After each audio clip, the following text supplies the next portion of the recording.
Hey everybody, Chris Wilson, APTA Oncology President, with my quick take. I am in beautiful Austin, Texas, and I'm here for the American College of Surgeons Cancer Conference.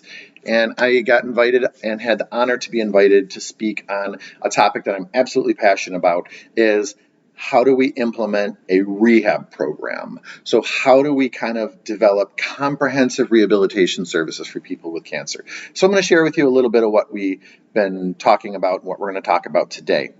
Special shout out to Stephanie Lockingen. She helped me create the presentation that I'm going to present at ACS in just a little bit here.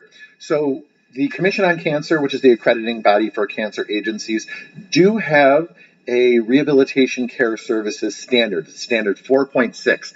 Unfortunately, it's not as robust as we would like in the rehabilitation services. Something's better than nothing.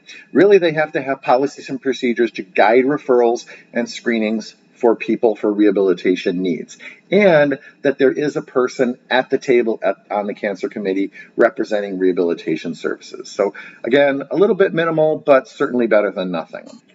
We know that cancer affects almost every body system, and its treatments do as well. So anything from fatigue, pelvic floor dysfunction, falls, lymphedema, mood disorders, strength disorders, and even increased risk of hospitalization can come from cancer and its treatments. So we know that there's a lot of benefits to rehabilitation. The evidence really shows that, yeah, there's a lot that can be beneficial to patients after receiving rehabilitation and prehabilitation and exercise and survivorship programming. But we need to kind of figure out how to get there. Right now, only about 18 to 47% of patients living with or beyond cancer meet the recommended amount of meaningful exercise. And only 49% of survivors felt their non-medical needs were met. Not very many.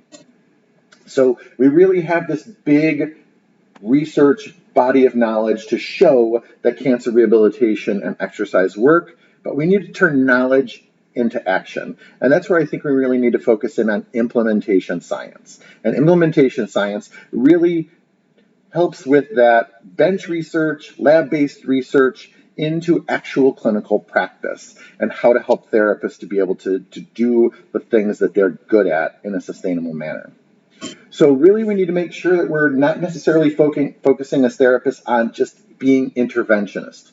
We also need to think about prevention and sustainable wellness. So how do we also incorporate preventative services for cancer patients into our rehabilitation programs and sustainability and survivorship programs? So we really need to kind of cover all the way across the spectrum. And really that also talks about payment and sustainability. There's a lot of misconceptions that traditional rehabilitation and physical therapy and occupational therapy are not paid for. They are absolutely paid for as long as you have documented impairments and you can document that the patient benefits from your skilled services as a therapist, then they absolutely can be paid for.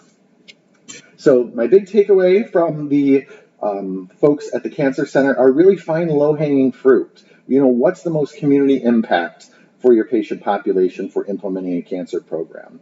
You know, we really have to facilitate conversations between rehab administrators, hospital administrators, you know, boots on the ground therapists, and our physician and interdisciplinary colleagues.